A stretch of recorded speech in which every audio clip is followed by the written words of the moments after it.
Actors ఉన్నతమైన స్థాయిలో ఉండేవాళ్ళు.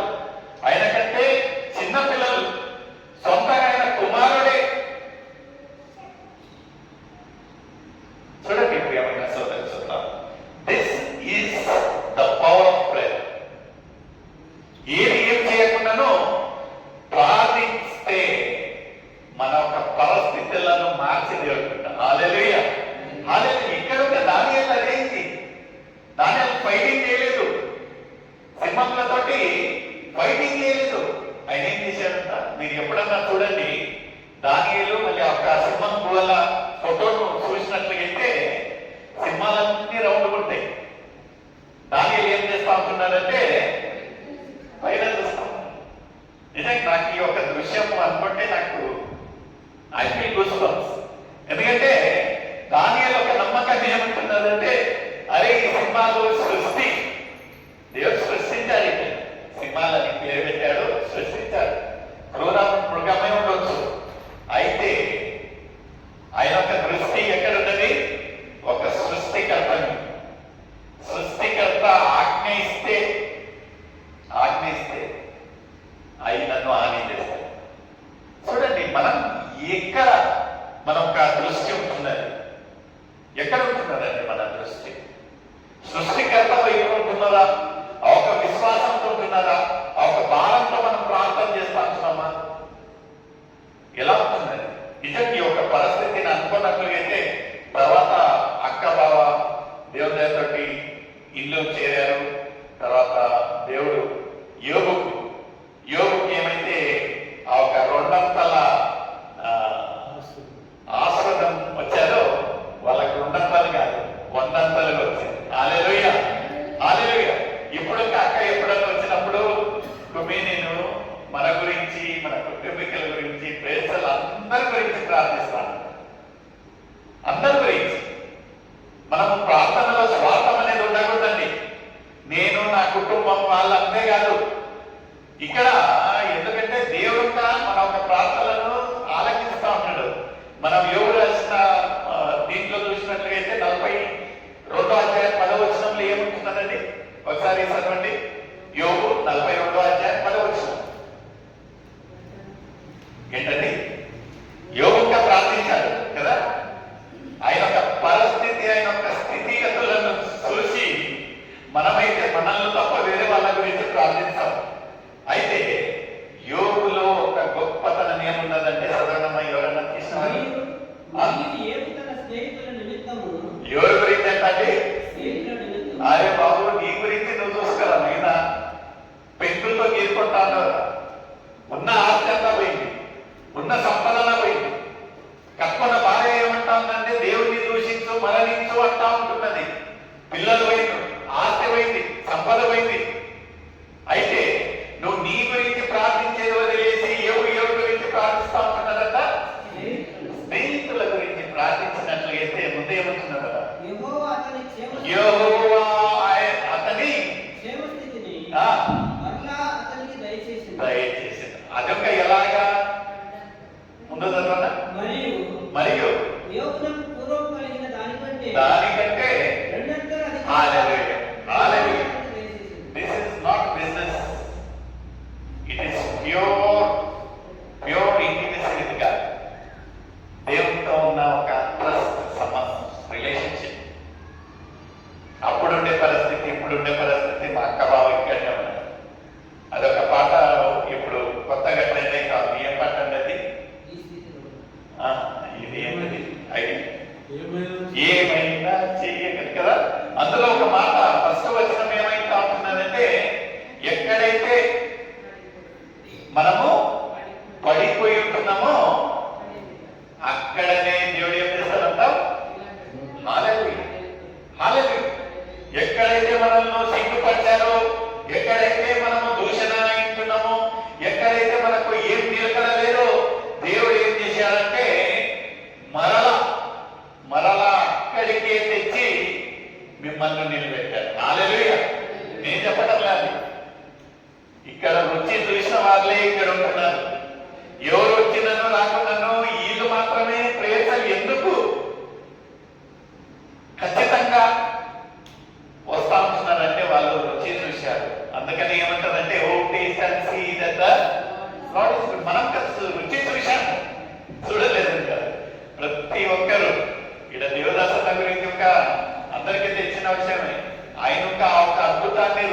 చూశాడు.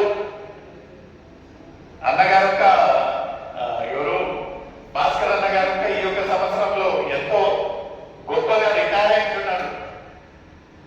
నిజంగా రుచి చూశారు, నేను రుచి చూశాను, అందరూ రుచి చూశారు. అయితే ఆర్ షేరింగ్ అవర్ టెస్టిమనీ. ఇక్కడ దానియేలు గమ్మున లేడు, దొరికిందిరా ఛాన్స్. స్వయంగా నన్ను పనిష్మెంట్ చేసిన ఒక వ్యక్తి అడుగుతా ఉన్నాడు, రాజు నైనా బాగున్నావా?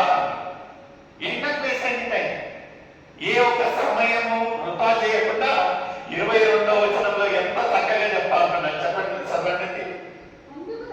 అందుకు దానియేలు నేను నా దేవుని దృష్టికి గనుక పంపించి ఏ హానియో మోయించి. చూడండి, మనమైతే ఎట్టొచ్చినాం బాబు, నిజంగా మీ పరిస్థితి ఎంత ఘోరంగా ఉన్నాడు. నేను భలే కష్టమన్నా. కొన్ని మంది సాక్ష్యం అంటే ఇల్లు భలే కట్టినప్పుడు నేను నిజంగా అది చెప్పారు కదా, ఇల్లు కట్టినప్పుడు పెళ్లి చేస్తుంది. అక్కడ వాళ్ళ ప్రయాణంలో దేవుడు అనేది ఉండదు. నేను ఇస్తాను కష్టమన్నా, అక్కడే చేసిన ఇది నువ్వు చేశావు కరెక్టే. నీకు ఆ ఒక బలము శక్తి అనుగ్రహించిన వాడు ఎవరు? దాన్ని మర్చిపోకూడదు. చేశావు అద్భుతంగా, ఎవరు చెయ్యని పని నువ్వు చేశావు. అయితే నీకు అలాంటి ఒక జ్ఞానము, బలము, స్థానము అనుగ్రహించింది ఎవరు? ఇక్కడ ఒక దానియేలు అవుతాయి, నాకేం ఏంటి అది చెప్పాల. ఆయన ఏమన్నాడంటే, నేను సేవించే ఒక దేవుని దృష్టిలో నేను నిరదోషిగా ఉన్నాను కనుక దేవుడు ఏం చేశాడంట, ఆయన ఒక దూతలను పంపి వాటిని నోళ్ళను మూపించిండు. ఎంత చక్కగా కదా, ఎంత చక్కగా. సకల మహిమ నీకు మాత్రమే. మనం ప్రార్థిస్తూ ఉంటాం, గొప్పగా ప్రార్థిస్తాం. అయితే ఆఖరిగా గొప్పగా మనం మాట్లాడుతున్నాం, సకల మహిమ అంతే. దేవానికి ఏం లేదు, నేనేం లేదు. దానివలన యోబన్న ఒక వ్యక్తి, అయితే దైవ కుమారుడు యేసయ్యనే ఒక గొప్ప సాక్ష్యం మనం చూసినట్లయితే మత్తయి రాసిన సువార్త 26వ అధ్యాయం 39వ వచనంలో ఏమంటున్నదండి? మత్తయి రాసిన సువార్త 26వ అధ్యాయము 39వ వచనం. నేను ముగిస్తాను.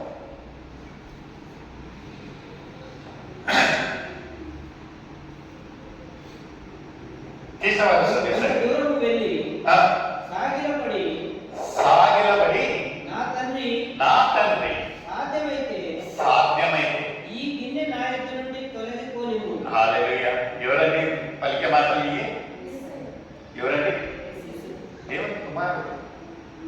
దేవుని కుమారుడు మన కొరకై, మన యొక్క తప్పితాల కొరకై, మన యొక్క పాపాల గురించి నరరూపిగా ఈ యొక్క లోకానికి వచ్చి ఆ ఒక తండ్రి కుమారుని యొక్క సంభాషణ ఎలా ఉండాలా, నువ్వు ఇది తీసేదైనా నాకు సరిలేదు అది ఇది అనక ఏమంటా ఉంటున్నాడండి ఇక్కడ? సాగిలబడి. ఇది అంబలించాలి. మన ప్రార్థన ఎలా ఉంటున్నది? ఎలా ప్రార్థిస్తా ఉంటున్నాం మనం? నిజంగా నాకు కాదండి, మనకై మనం తెలుసుకోవాలి ఎలా. ఎందుకంటే వీఆర్ నాట్ క్యాజువలీ టాకింగ్. ఒక ఆఫీసర్ వచ్చినట్లుగా అయితే ఆయన ముందు కూర్చోం, మనం లేచి నిల్చుంటాం. It's a mark of reverence and respect. ఒక సృష్టికర్తతో సంభాషణ ఉన్నప్పుడు మనం ఎలా సంబోధిస్తూ ఉంటాం? How are we interacting with God? ఎందుకంటే ప్రార్థన అనగా it's conversation between you and God కదా. ఎలా ఉంటుంది ఇక్కడ చూడండి, ఇట్స్ సూపర్ ఎగ్జాంపుల్ అంట. నేను యేసయ్య ఏం చేస్తా ఉంటున్నాడంట అక్కడ. ఎప్పుడన్నా గెచ్చమనంత ఉంటుంది పిక్చర్ చూశారండి ఫోటో, ఎలా ఉంటున్నది? ప్రార్థిస్తూ ఎలా ప్రార్థిస్తా ఉంటున్నాడు? మోకరించి is kneeling down, is banging his head. వేదనతో రోదనతో ఇక్కడ ఒక పలికే ఫస్ట్ మాట ఏమంటున్నదండి అతను?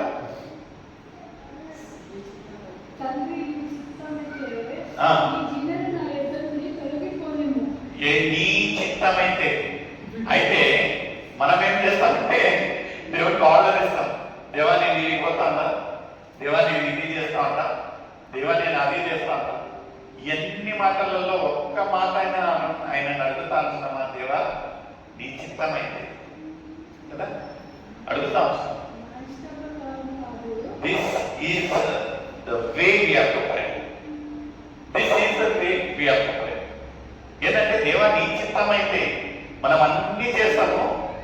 ఆఖరిగా ఏమంటామంటే దేవా నీ చిత్తమైతే. Before you start anything, before you start మనం ఏం చేయాలంటే దేవా నీ చిత్తమైన. ఇక్కడ ఒక యేసయ్యనే అడుగుతా ఉన్నాడంట. తండ్రికి ఏమంటా ఉంటున్నాడంటే దేవా నీ చిత్తమైనట్లయితే తండ్రి దీన్ని తొలగించు, లేకపోతే మీ చిత్త ప్రకారంగా అవును. ఎలా ఉంటున్నది మన ఒక ప్రార్థన? ఎలా ఉంటున్నది నిజంగా దానియేలు?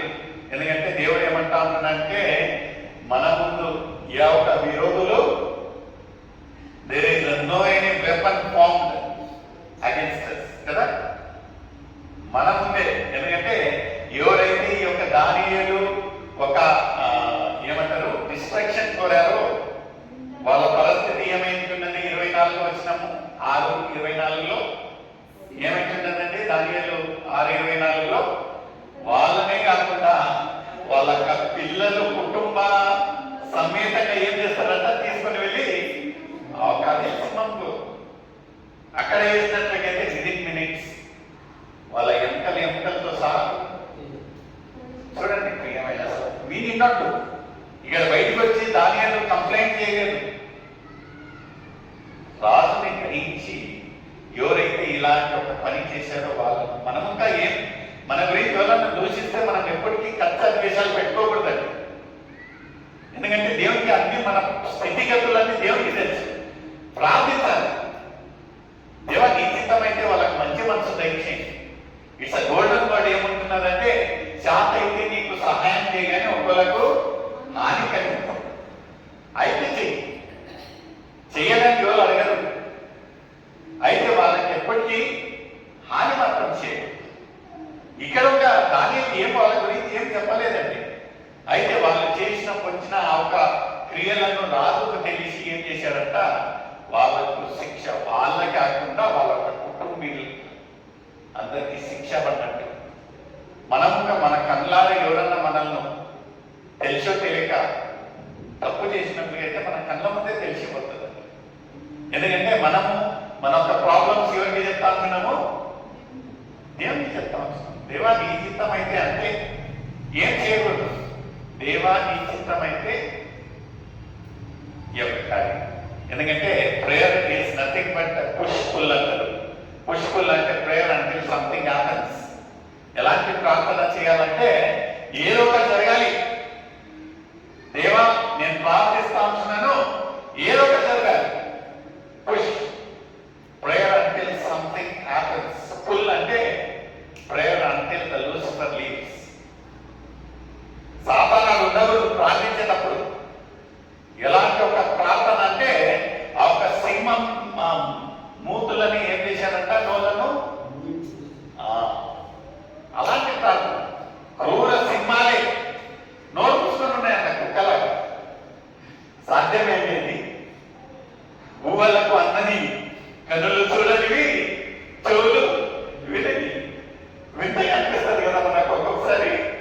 ఇదేంద్రా సింహం బోన్లో వేసినంతా సింహాలు కప్పునున్నాయంటండి. సాధ్యమా? జరిగింది చూశాము. This is wisely recording. ఇక్కడ ఉంటుంది అదొక ఎలాంటి ఒక సాక్ష్యం. నిజంగా ఎలా ఉంటున్నది మన ఒక విశ్వాస జీవితం. నో డౌట్ ప్రాణ నష్టం కావచ్చు, ఆస్తి నష్టం కావచ్చు, పరువు కావచ్చు, నిందల పాలు కావచ్చు, ఏ ఒక ఏదంటే నిరీక్షణ లేని ఒక జీవితాన్ని జీవిస్తా ఉండొచ్చు.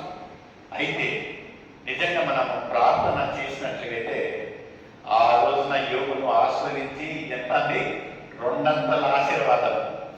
ఏ దేవుడైతే దానియేలు ఆ ఒక సింహము నోళ్లను ముయించాడు, ఆ ఒక దేవుడిని మనం సేవిస్తా ఉంటున్నాం కనుక మన ప్రార్థనలు ఎక్కడికి వృధాగా.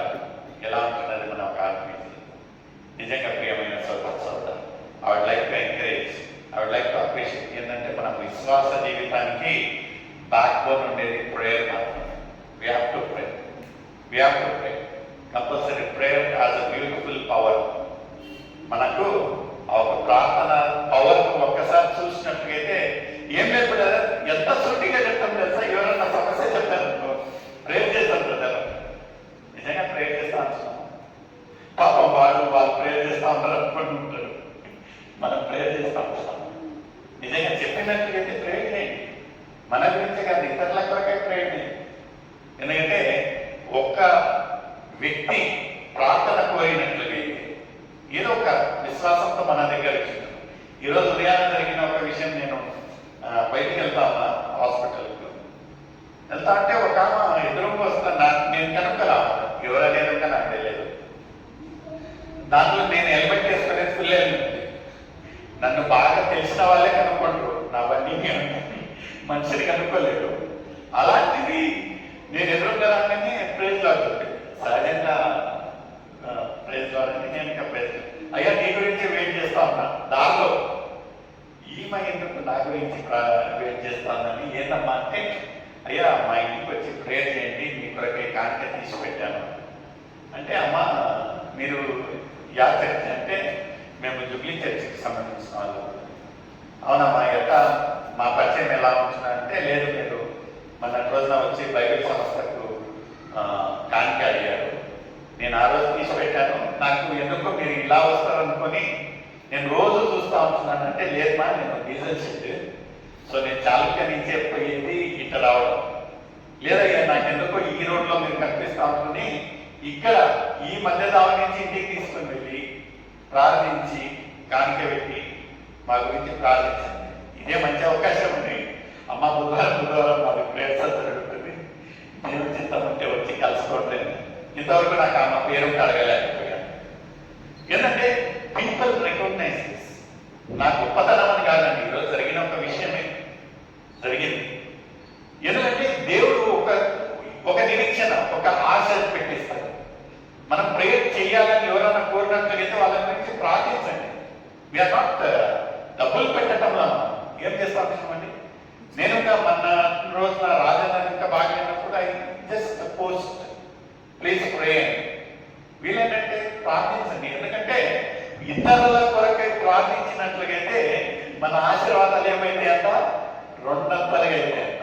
సాక్ష్యం ఏముంటున్నదంటే యోగు గ్రంథంలో మనం చూసినట్లయితే ఆయన గురించి కాదు, ఆయన ఒక స్నేహితుల గురించి ప్రార్థించినందుకు దేవుడు ఏం చేశాడంట, ముందు దానికంటే రెండంతలుగా ఆయన ఆశీర్వదించాడు. మనని మ్యూచువల్ ఫండ్ ఒక డబల్ చేయలేదండి అన్న ఉన్నాడు ఇలా మార్గదర్శి. ఒక్క స్కీములు లేవు డబల్ చేసేది. మన ఆశీర్వాదాలు డబల్ కావాలంటే మనం ఏం చేయాలా, మన గురించి కాదు, మా అక్క గారి గురించి టైపు అందరి గురించి ప్రార్థించాలి, అందరి గురించి ప్రార్థించాలి. That is the investment. అనుకోకుండా ఆ ఒక అద్భుతాలను మనం చూస్తాం, అనుకోకుండా ఆ ఒక ఆశీర్వాదాలను మనం చూస్తాం, అనుకోకుండా people will start recognizing, they start knowing who are you out. అయితే ఊరికే చెప్పి మీరు ఒక చిన్న ఉదాహరణ చెప్తా. ఒక అతను మంచి చలిలో కూర్చొని ఉన్నాడట, మంచు పడే ఒక చలిలో. ఒక వ్యక్తి రోజు కార్లో పోవడం రావడం చూస్తా ఉన్నాడట. అతనికి ఎందుకు ఆయన చూసి కనికరం ఉన్నాడట. అరే ఇంత చలికి లోపల ఉంటేనే, ఇంట్లో ఉంటేనే, మంచి కోట్లు వేసుకుంటేనే చలి తట్టుకోలేకపోతా ఉంటున్నాము, ఈయన పాపం ఇంత అడుక్కుంటా ఉంటున్నాడు అని ఈయనకేమనిపించిందంట, అరే నేను ఇతనికి నా కొత్తది కాకుండా పాల్గొన్న ఒక కోట అన్న ఇంట్లో ఎన్నో ఉంటున్నాయి స్వెటర్, నేను తెచ్చిస్తే పోతుంది కదా అని గమ్మున పోయేటోడు గమ్మున పోక నిలబడి మరీ కారులో వచ్చి ఏమన్నానంటే, అయ్యా నువ్వు ఇంత మనసులో ఇంత సరిగ్గా ఎట్లుంటావు, నువ్వు ఏం భయపడవాలి, నేను ఇప్పుడు వెళ్తా ఉన్నా, ఒక 10-15 నిమిషాలలో నాకు మంచి కోట్ ఉంది, నేను తీసుకొని వచ్చిస్తాను, నీకు వేడి బాగుంటుంది, ఈ యొక్క మనసు నిన్ను ఏం చేయాలని వెళ్తాడు. వెళ్ళిన తర్వాత బ్యాక్తో ఏమైందంటే, ఇంటికి పోయిన తర్వాత పరిస్థితులు ఏమేమైంది, వేరే కమిట్మెంట్స్ అది ఇది అయ్యి ఇతను అక్కడ చెప్పిన ఒక విషయాన్ని మర్చిపోయి యథావిధిగా మరుసటి రోజు అటు వెళ్తా ఉంటే ఆ ఒక్క వ్యక్తి అక్కడ ఉండేవారు లేడండి. అప్పుడు మనకి వచ్చినారు ఇక్కడ ఉన్న వ్యక్తికి నేను చెప్పాను కదా ఎక్కడికి పోయిందని అక్కడ ఇక్కడ విచారిస్తానంటే వాళ్ళు చెప్పిన ఒక మాట ఏమంటున్నారంటే ఆ వ్యక్తి ఈరోజు పొద్దున్నే మరణించాడు చలికి. ఆయన సంవత్సరాల కొద్దీ అలాంటి ఒక వాతావరణంతో అడ్జస్ట్ అయిపోయినాడు. ఆయన అడుక్కుంటా ఉన్నాడు కానీ ఆ ఒక వాతావరణానికి ఆయన ఏమైపోయాడంటే అడ్జస్ట్ అయిపోయాడు. ఆయనలో ఏ ఒక ఆశ లేదు, ఎవరో నాకు ఒక కోట్ ఇస్తారు, ఎవరో నాకు కంఫర్ట్ ఇస్తారంటే ఈయన పోయేటైనా గమ్మను పోక ఏం చేశారంట, ఏమన్నారంట, ఆయన అడిగారండి లేదు, ఈయననే వెళ్ళి ఏం చేశాడంట, నేను తెచ్చిస్తానని లేని ఆశలు అతనికి చెప్పి కొట్టి ఇచ్చేసినాయి. మనం మాట్లాడే మాటలు చాలా జాగ్రత్తగా ఉండాలి ప్రియమైన సోదరి. అవుతుందా చేయండి, కాదా నోటి పైన చెప్పండి, చాలా కాదు. అయితే వాళ్ళకు పాఠం నేర్పేవాడు, వాళ్ళకి లేని ఆశలను పెట్టేవాడు. ఇక్కడ ఒక నేను ఆ స్టోరీ చదువుతా ఉంటే నాకే అనిపించింది నిజంగా మైండ్ అంత స్ట్రాంగ్ ఉంటుంది అని. ఎవరైతే సంవత్సరాల కొద్ది ఏదో ఒక ఆశ లేకుండా అలాంటి ఒక పరిస్థితులలో ఎంత కఠినంగా గొప్పగా ఉన్నాడో జస్ట్ ఒక మాట అంట, నేను కోట తెస్తానని చెప్పిన ఒక మాటకు అతను. అందుకని ఒక వ్యక్తి నా నోటి నుంచి ఏమన్నా చెప్పేటప్పుడు మనం చాలా అంటే చాలా జాగ్రత్తగా ఉండాలి. ఒకసారి చెప్పిన మాటలు మళ్ళీ మనము చెప్పే చేయండి, అట్టగా చెప్పే చేయండి. అయితే ఏం చెప్పాల్సినాం అనేది మనం కొంచెం ఆలోచిస్తాం. ఎందుకంటే ఎదుటి వారి పరిస్థితి ఎలా ఉంటున్నదో మనకు తెలియదు. ఏమో దేవుడు మనల్ని కాచి కాపాడాడు, మూడు పూటలు భోజనం అంటా ఉంటాం. ఇక్కడ చూసినట్లయితే దానియేలు 6:10 ఏముంటున్నదంటే యథావిధిగా ప్రతిరోజు అతను ఏం చేశాడంట, 3 పూటలు ఏం చేసేవాడంటే, మనం గొప్పగా చెప్తాము దేవుడు నన్ను ఆశీర్వదించాడు 3 పూటలు నాకు ఏం తక్కువ లేదు. విశ్వాసులుగా మనము దీని గురించి కాదండి, దీని గురించి కాదు. దానియేలు లేఖనాలలో ఏం రాస్తా ఉంటుందంటే యథావిధిగా ఆయన ప్రతిరోజు 3 పూటల ఏం చేసేవాడంట, ప్రార్థించేవాడు. So that makes so special in the prayer. That's the power of prayer. నిజంగా ఎంత బాధ ఉన్నాను నిన్న జరిగిన ఒక విషయం గురించి. అయినను మనకు ఒక నిరీక్షణ ఏమంటున్నారంటే, నీలే ఆసమా కే పార్ జాయేంగే मेरा ईश्वर रहता वहां, हम मिलेंगे बादलों पर, हम मिलेंगे बादलों पर, देखेगा सारा जहां. ఈ రోజు లేకుండా రేపు మనమందరము దేవుని యొక్క సన్నిధిలో చేరి కొనియాడేవారు. వాళ్ళు మనకంటే ముందు వెళ్ళారు. దేవుని చెప్పాలి ఆ లోటు అనేది ఉండే ఉంటున్నది. నేను కోరేది ఏమంటున్నానంటే వాళ్ళ కుటుంబం గురించి, వాళ్ళ పిల్లల గురించి ప్రార్థించండి. ఆయన ఒక ఆత్మకి శాంతి ఇచ్చేదాన్ని మనమందరం కళ్ళు మూసుకుందాం. మన మధ్యలో ఉన్న భాస్కర్ అన్న గారు ముగింపు ప్రార్థన చేయాలని నేను కోరుకుంటున్నాను.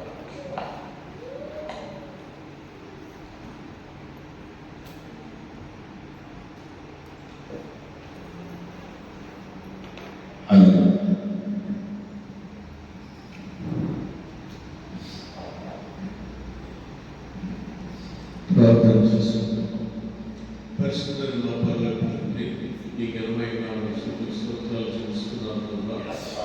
సర్వోన్నతుల, సర్వశక్తివంతుల, సర్వాధికారి దేవా నీకే శక్తి స్తోత్రాలు చేస్తున్నాను. గడిచిన కాలమంతా మమ్మల్ని నీ విశ్వాసం నుంచి ప్రార్థించుకుంటూ నీ కాపుదలపై చూస్తున్నాము. ప్రతి విషయంలో ప్రతి పనిలో మాకు తోడై నడిపించున్నాను. నీకే స్తోత్రాలు. నిన్ను గాయపడుకున్నాడు, ఇశ్రాయేలు గాయపడు